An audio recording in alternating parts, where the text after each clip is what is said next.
Hello guys, പലരുടെയും ഒരു വലിയ സംശയത്തിനുള്ളൊരു മറുപടിയാണ് കേട്ടോ ഇന്നത്തെ ഈ വീഡിയോ. എന്താണെന്ന് വെച്ചാൽ പലരുടെയും ഒരു സംശയമാണ് നമ്മുടെ മോണിറ്റൈസേഷന് വേണ്ടിയുള്ള 4000 വാച്ച് അവറിൻ്റെ ആ ഒരു സമയപരിധി അത് എങ്ങനെയാണെന്നുള്ളൊരു സംശയം എല്ലാവർക്കും ഉള്ളതാണ്.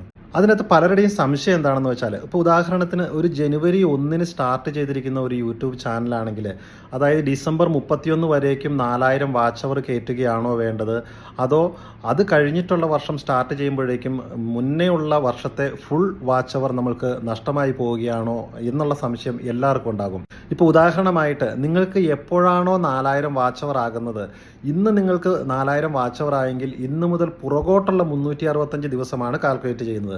ആ 365 ദിവസത്തിന് പിന്നിലേക്കുള്ള വാച്ച് അവറുകളാണ് നമുക്ക് നഷ്ടമായി പോകുന്നത്. അല്ലാതെ ഒരു വർഷം തന്നിട്ട് ആ വർഷത്തിൽ നമ്മൾ 4000 വാച്ചിങ് അവർ കയറ്റുകയും അത് കഴിഞ്ഞിട്ട് 365 കഴിഞ്ഞ് 366 ദിവസം കിടക്കുമ്പോൾ നമ്മുടെ പുറകിലുള്ള വാച്ച് അവർ എല്ലാം നഷ്ടമായി പോവുകയും ചെയ്യും. അങ്ങനെയല്ല, നിങ്ങൾക്ക് 4000 വാച്ച് അവർ ആകേണ്ടത് വെറും 365 ദിവസത്തിലാണ്.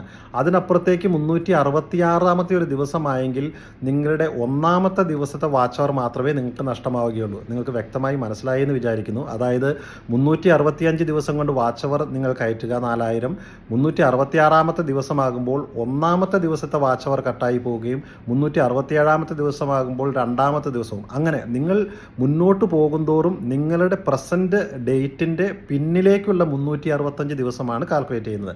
അതുകൊണ്ട് ഇതിൽ ആരും ഇനി ടെൻഷൻ അടിക്കേണ്ട കാര്യമില്ല. 365 ദിവസം കൊണ്ട് നിങ്ങൾ വാച്ച് അവർ കയറ്റുക എന്നുള്ളത് മാത്രമേ ഉള്ളൂ. അപ്പോൾ പുതിയൊരു വീഡിയോയുമായി വീണ്ടും കാണാം. അതുവരെ ഗുഡ് ബൈ.